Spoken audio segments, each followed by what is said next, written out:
wasallam wa ala alihi wa ashabihi ajma'in, amma ba'du. Asyhadu an la ilaha illallah wahdahu la syarikalah wa asyhadu anna Muhammadan abduhu wa rasuluh la nabiyya ba'dah. Rabbi shrah li sadri wa yassir li amri wahlul 'uqdatam min lisani yafqahu qawli. Ya Fattahu ya Alim, ya Fattahu ya Alim, ya Fattahu ya Alim, iftah lana futuhal arifin, amin ya rabbal alamin. Sebelum dimulai kajian di sore hari ini, untuk menambah keberkahan acara pengajian, kita sama-sama bertawasul berhadroh kepada kekasih tercinta kita, yakni Nabi besar Muhammad sallallahu alaihi wasallam. Kita memohon kepada Allah dengan keberkahan lantunan ayat suci Al-Quran suratul Fatihah, semoga kita semuanya diberikan kesehatan lahir dan batin, sehat walafiat, sehat jasmani, sehat rohani, diberikan panjang usia yang barokah, rumah tangga sakinah mawaddah warahmah, anak keturunan sholih sholihah, diberikan rezeki yang halal, berkah dan berlimpah untuk bekal ibadah. Semoga suatu saat kita diberikan kesempatan oleh Allah bisa pergi ke Mekah dan ke Madinah untuk melaksanakan ibadah haji dan umroh. Semoga tahun 2022 yang sudah kita lewati, segala kebaikan kita diterima oleh Allah menjadi tabungan akhirat, dan insya Allah di 2023 segala kebaikan-kebaikan yang sudah kita lakukan semoga bisa istiqomah, dan insya Allah kita lebih baik lagi dalam segala hal, terkhusus dalam amal ibadah. Amin ya rabbal alamin. Lillahi ta'ala wa inayatihi wa bisyafaati Rasulillah sallallahu alaihi wasallam wa talabi syifa al-Fatihah. A'udzu billahi minasy syaithanir rajim. Bismillahirrahmanirrahim. Alhamdulillahi rabbil alamin. Ar-Rahmanir Rahim. Maliki yaumiddin. Iyyaka na'budu wa iyyaka nasta'in. Ihdinas siratal mustaqim. Siratal ladzina an'amta 'alaihim ghairil maghdubi 'alaihim waladdallin.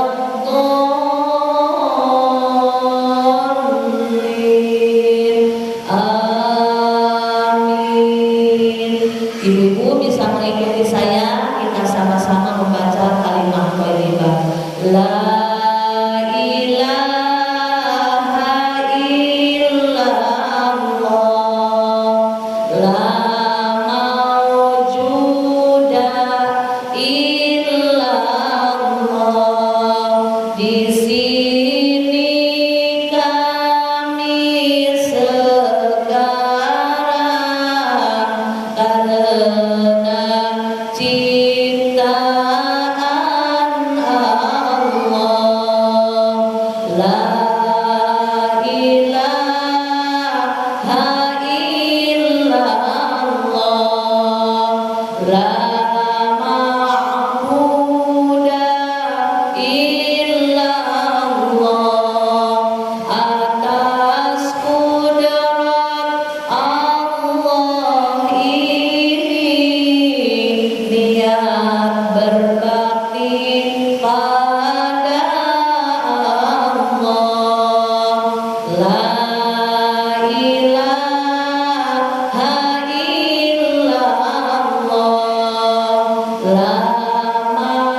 di akhir ya Allah, salatullah salamullah ala toha rasulillah, salatullah salamullah ala yasin habibillah.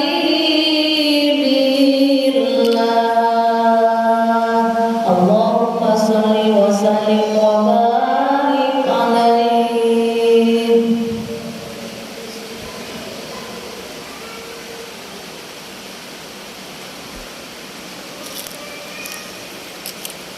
Bismillahirrahmanirrahim. Alhamdulillah, puja puji beserta syukur selamanya kita sanjungkan kehadirat Allah Rabbul Izzat yang Maha Ghafur. Di kesempatan sore hari Jumat yang penuh berkah ini, kita sama-sama bisa berkumpul bersilaturahmi, bertolabul ilmi, niat libtigho imardotillah, mengharapkan ridho dari Allah Subhanahu wa ta'ala.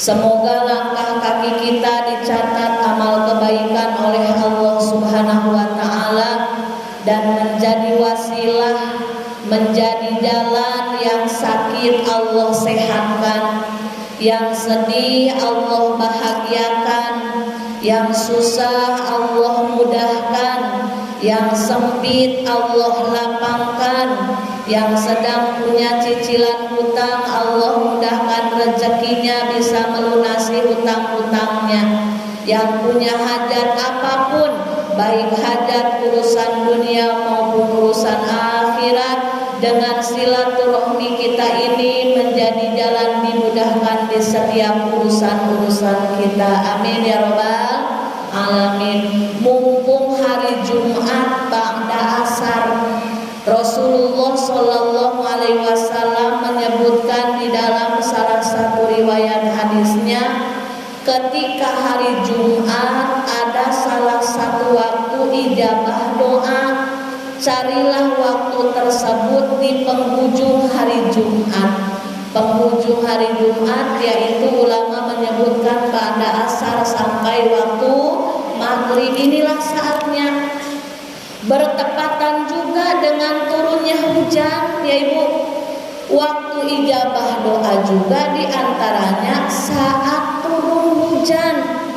Maka jadikanlah kesempatan emas ketika turun hujan kita banyak curhat ke Allah, banyak minta kepada Allah.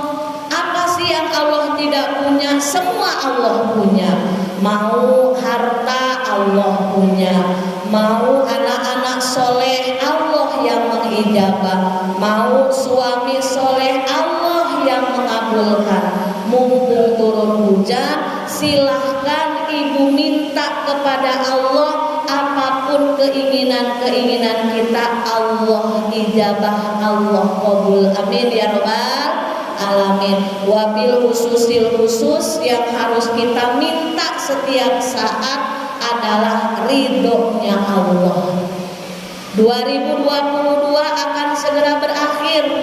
Kurang lebih 8 hari lagi, 1 minggu lagi. Betul apa betul Ibu? Sudah punya apa di 2022? Pencapaian-pencapaian akhirat. Mudah-mudahan yang istiqomah ngajinya makin semangat. Amin. Yang istiqomah tilawah Al-Qur'annya makin semangat. Amin. Yang istiqomah sedekahnya makin semangat. Amin. 2023 sudah di depan mata. Berarti jatah usia kita berkurang atau bertambah Ibu? Berkurang. Mungkin sisa usia kita tidak sebanyak usia yang sudah kita lewati. Saya lihat ibu-ibu di sini cantik-cantik, masih muda-muda, usianya masih 35 tahun ya Bu ya. 35 tahun insya Allah. Jadi 35 tahun yang sudah Allah kasih, sisanya belum tentu sampai 35 tahun lagi. Makanya dengan adanya istiqomah mengaji, inilah salah satu jalan kita ingin mendapatkan kebaikan di akhir hayat kita, yaitu husnul khotimah. Saya tadi ngobrol sama ibu yang jemput, katanya di sini ibu-ibunya luar biasa, meskipun hari hujan pengajian tidak pernah libur. Masya Allah, tabarakallah. Semoga ibu-ibu semua di sini menjadi bidadari surganya Allah kelak, karena terus rindu akan memakmurkan masjid. Salah satu 7 golongan yang dirindukan surga adalah orang yang hatinya senantiasa terpaut ke rumah Allah, yakni ke masjid, ingin selalu memakmurkan masjid. Orang-orang punya kelebihan harta, berinfak jutaan, ratusan juta, berinfak dengan hartanya. Kita punya tenaga, insya Allah syiar kita dengan tenaga kita. Mudah-mudahan Allah meridhoi kita semuanya ya Bu, amin ya rabbal alamin. Sholawat beserta salam semoga senantiasa tercurah limpahkan kepada panutan alam, kekasih tercinta yakni Nabi besar Muhammad sallallahu alaihi wasallam. Tak lupa kepada sahabatnya, keluarganya, tabi'in, tabi'atnya, dan kita selaku umatnya mudah-mudahan mendapatkan syafaat dari sekarang sampai yaumil qiyamah. Amin ya rabbal alamin.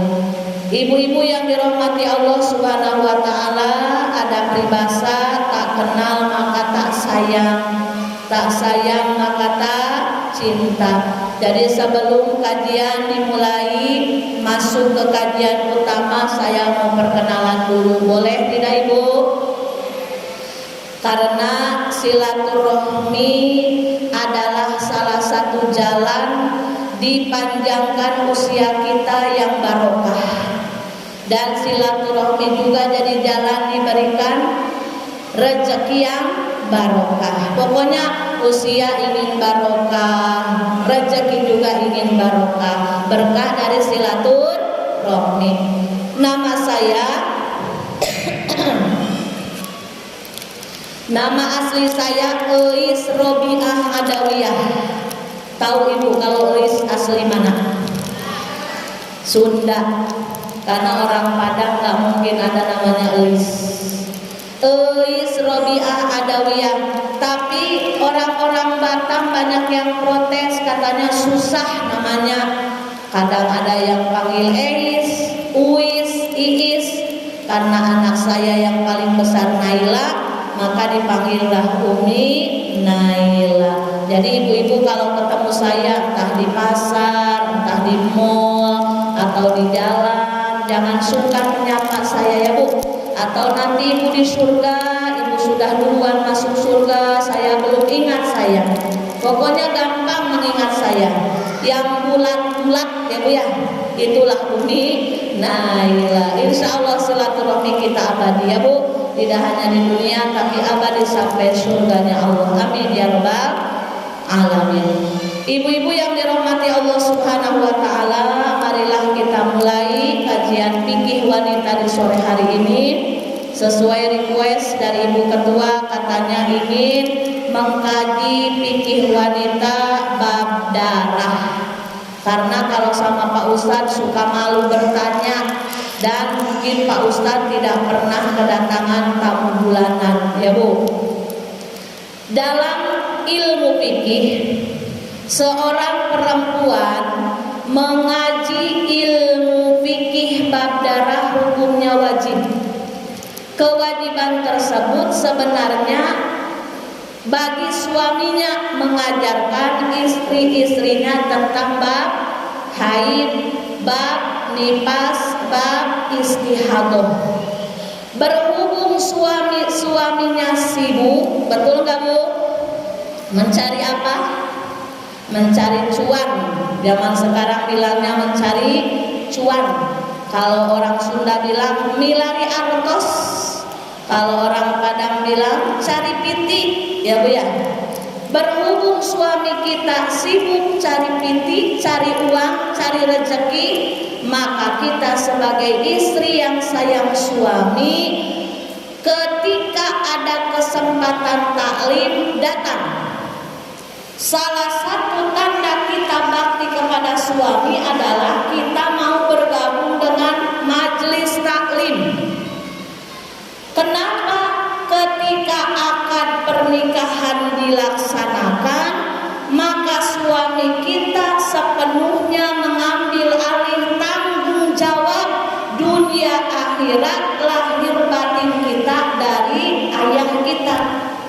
Mulai wudhunya, sholatnya, puasanya, zakatnya, umroh hajinya, seorang istri itu tanggung jawab suami. Jadi nanti suami di hadapan Allah bakal dipertanyakan, apakah selama berumah tangga mengajarkan bab wudu kepada istrinya, mengajarkan ruku yang baik seperti apa, sujud yang sempurna menurut ilmu fikihnya seperti apa, bacaan Al-Fatihah untuk sah sholatnya seperti apa. Kira-kira kalau saya bertanya, ibu rumah tangga sudah berapa lama? Ada yang sudah 20 tahun, ada yang sudah 25 tahun, ada yang sudah 30 tahun. Ibu selama berumah tangga 20 tahun, berapa kali diajarkan wudu sama suami? Tidak pernah katanya. Berapa kali ibu diajarkan sholat sama suami? Boro-boro kata ibu. Ngobrol aja jarang, apalagi kalau sudah tua. Ya Allah, ibu, berarti ketika ibu mau melibatkan di komunitas majelis taklim, sesungguhnya ibu sedang berusaha berbakti kepada suami. Kenapa? Ibu sedang berusaha meringankan beban suami di hadapan Allah.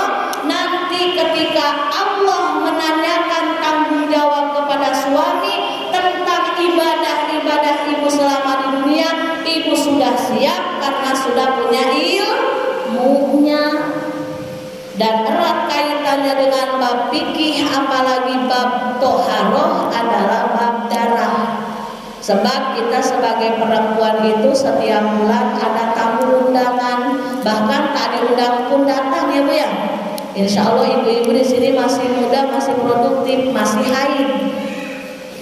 Jadi ketika ibu punya keinginan mengaji, sesungguhnya ibu sedang berbakti kepada suami. Maka berbahagialah wahai para suami ketika istri-istrinya rajin ke pengajian, karena hakikatnya sedang meringankan pertanggungjawaban di hadapan Allah Subhanahu wa ta'ala. Harus makin disayang kalau istrinya rajin ngaji.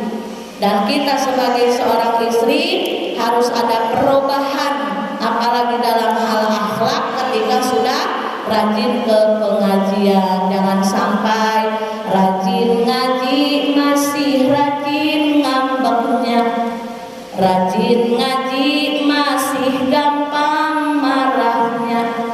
Harusnya semakin rajin mengaji semakin baik akhlaknya. Yang tadinya gampang emosian, gara-gara rajin ngaji jadi bisa menahan emosi. Kenapa? Karena oleh-oleh dari pengajian diamalkan untuk kehidupan sehari-hari, insya Allah. Jadi kalau ada suami yang melarang istrinya ngaji, apalagi bab fikih, silahkan melarang, tapi ajarkan oleh suaminya dari mulai bab wudu, bab toharoh, bab menghilangkan hadas, bab sholat, bab zakat, bab puasa, dan semuanya menjadi tanggung jawab seorang suami. Tapi alhamdulillah, insya Allah kita semuanya diberikan suami yang soleh, yang mendukung ketika mau datang ke pengajian. Yang suaminya belum mau ke masjid, dengan kitanya rajin ke masjid, semoga jadi jalan suami kita terbuka hatinya mau ke masjid. Apa sih yang dicari di dunia ini ya Bu? Makanya aneh kalau ada orang sibuk cari rezeki tapi melupakan Sang Maha Pemberi rezeki. Aneh ya Bu ya, cari rezeki dari subuh sampai maghrib, padahal yang memberi rezekinya Allah nyuruh sholat. Cari rezeki yang tak seberapa, sholatnya lupa, jadi aneh. Takut sama bos tapi tidak takut yang menciptakan bos. Jadi mudah-mudahan dengan istiqomah ngaji kita semua dianugerahi rumah tangga yang penuh barokah, yang rajin beribadah, beramal soleh, insya Allah kumpul di dunia dan kumpul ya di akhirat. Baiklah ibu-ibu, dalam hal bab darah itu terbagi 3. Yang pertama darah haid, yang kedua darah nifas, yang ketiga darah istihadah. Saya ulangi lagi, dalam masalah bab darah dalam ilmu fikih ada 3. Yang pertama darah haid, yang kedua darah nifas, yang ketiga darah istihadah. Satu persatu dulu ya Ibu, karena kalau ngaji fikih tidak bisa satu kali pertemuan panjang. Saya kalau menjelaskan bab darah bisa 3 atau 4 kali pertemuan. Yang pertama bab darah haid. Apa itu darah haid? Darah haid adalah darah yang keluar dari seorang perempuan dalam keadaan sehat walafiat, minimal usia 9 tahun, maksimal tidak ada batasan usianya. Kalau anak sekarang usia 9 tahun, usia anak kelas berapa Ibu? 3 ya. Jadi kalau ada anak kita perempuan pastinya ketika usia kelas 3 SD, usia 9 tahun, dia dalam keadaan sehat walafiat alias tidak punya penyakit bawaan dari dalam, keluar darah, maka sudah bisa disebut darah haid. Karena kan tanda balik semuanya ada 3 Bu. Dalam ilmu fikih disebutkan tanda balik ada 3. Balik itu apa? Balik adalah seseorang yang sudah menginjak, dia punya tanggung jawab di hadapan Allah Subhanahu wa ta'ala. Kalau dalam ilmu fikih disebutnya sudah kena taklif, kena hukum Allah, wajib, sunnah, haram, makruh. Kalau orang sudah balik, sudah harus diingatkan, wajib sholat, haram meninggalkan sholat, wajib puasa, haram meninggalkan puasa. Yang 3 itu mana?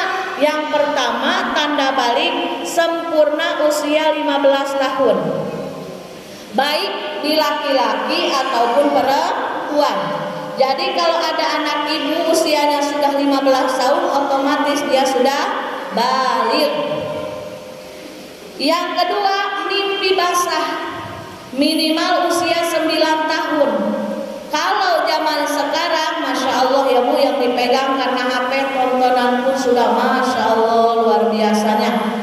Kita sebagai ibunya harus sangat protektif, membatasi apa yang ditonton anak-anak kita. Itulah yang akan mempengaruhi dia cepat balik atau tidak. Usia 9 tahun mimpi basah, maka otomatis sudah balik. Yang ketiga keluar haid bagi perempuan, minimal usia 9 tahun. Jadi yang 3 ini tanda balik. Usia haid minimal 9 tahun, maksimal tidak ada batasannya. Alias kalau sudah emak-emak, sudah nenek-nenek usia 65 tapi dia masih keluar darah setiap bulannya, dia tidak punya riwayat penyakit dalam, maka tetap dihukumi haid. Sekarang menginjak waktu haid. Waktu haid terbagi 3 ibu-ibu. Yang pertama, paling sedikit waktu haid adalah 24 jam atau 1 hari 1 malam. Paling sedikit waktu haid. Kedua, kebiasaan waktu haid 6 hari atau 7 hari 7 malam alias 1 minggu. Paling lama waktu haid 15 hari 15 malam. Jadi tidak boleh haid lebih dari 15 hari. Nanti itu disebutnya darah istihadoh. Istihadoh itu darah kotor, darah penyakit, yang kalau orang istihadoh dia masih seperti orang yang sedang tidak haid alias wajib mengerjakan kewajiban-kewajiban seperti orang yang sedang tidak haid. Wajib sholat, wajib puasa, boleh baca Al-Quran, boleh masuk masjid. Yang disebut paling sedikit waktu haid 24 jam, apakah kita harus standby melihat jam tangan 24 jam belumnya? Tidak usah. Jadi ukuran minimal paling sedikit darah haid itu minimal 24 jam itu bisa diglobalkan dari awal keluar darah sampai dia bersuci. Minimal. Jadi minimalnya harus ada kurun waktu 24 jam. 24 jam itu berapa, Bu? Sehari semalam ukurannya kan? Bukan berarti sehari semalam harus langsung deras, tidak. Karena kebiasaan kita kan kalau haid begini, hari pertama bercak coklat, betul tidak, Bu? Hari kedua sudah agak banyak, hari ketiga keluar darah segar, keempat kelima banjir-banjirnya, keenam sudah mulai surut, ketujuh sudah bersih, hari ke-8 bisa mandi. Itu kebiasaannya kan, Bu? Jadi kalau dari hari pertama dia keluar darah sampai hari terakhir dia mandi wajib, ada masa deras keluar darah, dan kalau diglobalkan sampai waktu 24 jam maka itu disebut darah haid. Zaman sekarang banyak yang pakai KB suntik 3 bulan, yang kalau tidak cocok darahnya tidak deras, keluarnya hanya bercak sedikit di celana dalam. Kalau dari awal dia keluar darah sampai dia bersuci, dalam feelingnya, dalam perasaannya ini tidak mungkin ada 24 jam karena darahnya tidak ada masa deras, maka itu bukan darah haid. Hati-hati ya Ibu, karena darah haid itu memang paling sedikit minimal digabungkan keluar darah itu paling sedikit 24 jam. Dan ini berbicara dalam fikihnya madhab Imam Syafi'i, karena kita mayoritas orang Asia dari kecil diajarkan oleh nenek moyang kita, wudu kita, sholat kita, puasa kita, zakat kita, semuanya madhab Imam Syafi'i. Berarti kita pun harus komitmen dalam hal bab darah pun harus Imam Syafi'i. Jadi orang tidak boleh talfek. Dalam fikih ada yang disebutkan talfek. Talfek itu apa? Ngambil nyomot yang gampang-gampangnya saja. Kan di dunia ini ada 4 madhab ya Bu ya. 4 madhab. Pertama Imam Syafi'i, kedua Imam Hanafi, ketiga Imam Maliki, keempat Imam Hambali. Kita orang Asia mayoritas Imam Syafi'i. Tapi kata ibu saya mau ikut Imam Hambali saja, boleh. Tapi nanti kalau kena maaf air liur B1 harus di apa? Namanya sama ini apa, dagingnya harus diambil. Kalau Imam Hambali kalau kita kena air liur atau najis B1 B2 tidak cukup dengan 7 kali cucian, salah satunya pakai pasir, pakai tanah, tapi harus disopak alias harus dibuang dagingnya. Tuh, mau nggak Bu? Jadi masing-masing madhab itu punya komitmennya masing-masing. Jadi tidak boleh jadi orang yang talfek. Talfek itu seenaknya mengambil yang gampang-gampangnya salah dalam ibadah. Nanti karena di akhirat dipertanggungjawabkan. Sholat siapa? Sholat Imam Syafi'i dipertanggungjawabkan. Kata Imam Syafi'i, ini pengikut saya, sholatnya sholat madhab saya. Nanti kalau sholatnya Imam Syafi'i batal, sholatnya Imam Hanafi, nanti nggak ada mau yang mengakuin ya Bu ya. Nauzubillahi min dzalik. Jadi ibu-ibu yang pakai KB suntik yang 3 bulan, kenapa? Karena saya sering dicurhati oleh ibu-ibu yang pakai KB 3 bulan jarang keluar darah. Darahnya itu tidak deras alias bercak saja. Beda dengan yang pakai spiral IUD. Itu mah katanya 1 bulan berdarah terus. Saya pun nggak tahu karena curhatan dari emak-emak. Katanya pakai IUD nggak berhenti darahnya.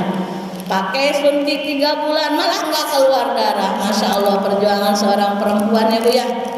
Jadi kalau kita sudah tahu ilmunya, mana ini darah haid, mana darah istihadah, jadi kita mantap melaksanakan kewajiban-kewajiban kita tanpa sanksi tertukar apakah ini haid atau istihadah. Kalau kita tidak tahu, kita merasa ini haid padahal istihadah, banyak kewajiban yang tertinggal. Atau ini istihadah padahal haid, kita mengerjakan kewajiban seolah sedang ibadah padahal naudzubillah malah sedang melakukan dosa. Karena orang haid haram sholat, haram mengerjakan tawaf, haram membaca Al-Quran, haram melayani suami. Itulah ibu-ibu yang dirahmati Allah Subhanahu wa taala. Jadi yang pertama, paling sedikit batasan waktu haid itu 24 jam, kebiasaannya 7 hari 7 malam, atau paling lama 15 hari 15 malam. Jadi kalau ada darah keluar kurang dari 24 jam atau melebihi 15 hari 15 malam, maka yang kurang dan yang lebihnya bukan darah haid tapi darah istihadah. Bila ibu keluar darah, nih saya mau bertanya, biar ibu tidak bengong. Tanggal 1 Desember ibu haid, tanggal 4 sudah bersih, tanggal 5 keluar lagi, 6, 7, 8, 9, 10 keluar, tanggal 11 bersih, 12, 13, 14, 15 bersih, di tanggal ke-16 keluar lagi darah, di tanggal ke-16 darah yang keluar, coba itu darah haid atau darah istihadah? Darah istihadah, karena sudah melebihi batas maksimal boleh haid ya Bu. Jadi ibu-ibu kalau sudah tahu, kalau ibu-ibu yang sudah ngaji bab darah ini biasanya setiap bulan punya catatan di buku itu, tanggal sekian lingkari tulis haid, tanggal sekian bersuci tulis suci, untuk menjaga kehati-hatian. Karena maaf, namanya perempuan, hormon itu kan kadang suka berubah-ubah. Kalau lagi kecapean malah kadang suka telat haidnya atau malah datangnya kecepatannya Bu. Kalau sudah punya catatan, oh ini saya suci dulu baru berapa hari ya, kan batas suci dari haid pertama ke haid kedua itu adalah 15 hari 15 malam. Jadi kalau ibu di tanggal Desember haidnya sucinya tanggal berapa, nanti di bulan Januari hitung dari batas ibu suci ke haid selanjutnya. Kalau sudah ada 15 hari masa suci maka itu darah haid. Tapi kalau belum masa suci 15 hari maka itu darah istihadah. Karena kalau sudah tahu, ibu bisa saja dalam 1 bulan ibu haid 2 kali, boleh silahkan, asal batas bersucinya minimal 15 hari 15 malam. Paham tidak ibu? Untuk menjaga kehati-hatian, ketika kita mau mandi besar, Siti Aisyah radhiyallahu anha, istrinya Rasulullah SAW, memberikan contoh kepada kita. Kalau sudah keluar darah haid bersih mau mandi, untuk menjaga kehati-hatian ambil tisu atau kapas. Ya Bu, maaf, masukkan ke kemaluan kita. Kenapa? Karena takutnya kita merasa sudah bersih, tapi ketika diperiksa ke dalam pakai kapas atau pakai tisu ternyata masih bercak merah, atau maaf masih kuning tapi baunya bau darah, berarti masih darah. Kalau kita tidak hati-hati langsung mandi, saya yakin ini sudah bersih karena sudah nggak sabar mau sholat. Mandi, ternyata dia nggak hati-hati, padahal kalau diperiksa oleh dia pakai tisu atau kapas masih berdarah, berarti dia mandinya dalam keadaan junub. Sah tidak Bu mandinya? Tidak sah. Lalu dia sholat, dia baca Quran, dia masuk masjid, maaf, suami minta jatah dia layanin, merasa sedang ibadah karena kurang tahu ilmunya, padahal bukan ibadah. Karena orang junub mandi besar hukumnya haram. Makanya untuk kehati-hatian ketika ibu mau mandi besar dari haid, periksa dulu pakai tisu atau pakai kapas, karena sudah dicontohkan oleh Siti Aisyah radhiyallahu anha untuk menjaga betul nggak kita sudah layak mandi besar. Karena takutnya kita sudah merasa bersih padahal belum bersih. Begitu ibu-ibu yang dirahmati Allah Subhanahu wa taala. Ketika kita haid, ada masanya haid terputus-putus. Menurut madhab dua Imam Maliki, madhab Imam Syafi'i, Imam Syafi'i, Imam Nawawi dan Imam Rafi'i, bila ibu biasanya haid 7 hari tapi baru 4 hari ibu darahnya sudah bersih, maka apakah ibu wajib mandi atau nunggu sampai 7 hari?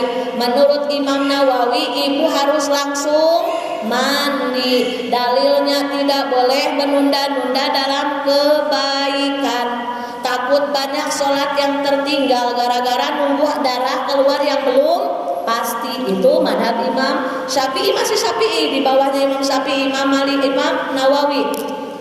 Tapi menurut Imam Rafi'i, ketika perempuan biasa haid 7 hari baru 4 hari darahnya sudah bersih, maka kata Imam Rafi'i tunggu dulu. Nanti takut darah keluar karena memang sudah terbiasa haidnya 7 hari. Takutnya apa dalilnya?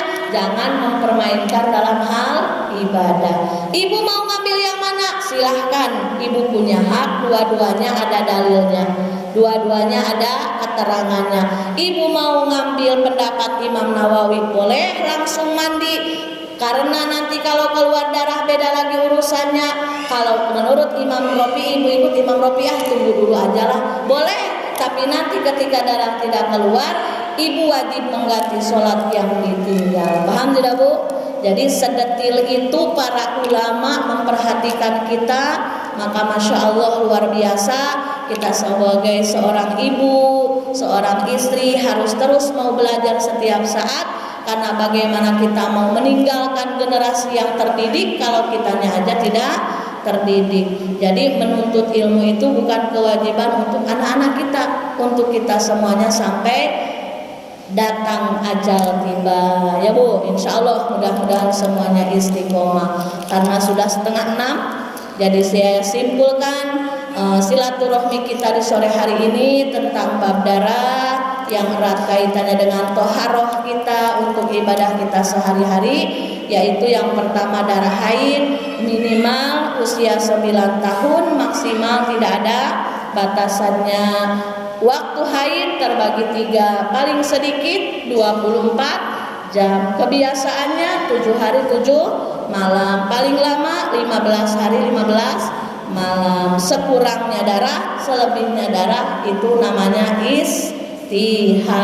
Makanya punyalah catatan untuk menghitung darah kita apakah masuknya haid atau istihadah, untuk menjaga kehati-hatian agar tidak salah. Alhamdulillah. Ada yang mau ditanyakan ibu-ibu? Alhamdulillah semuanya sudah cerdas. Oh, silakan.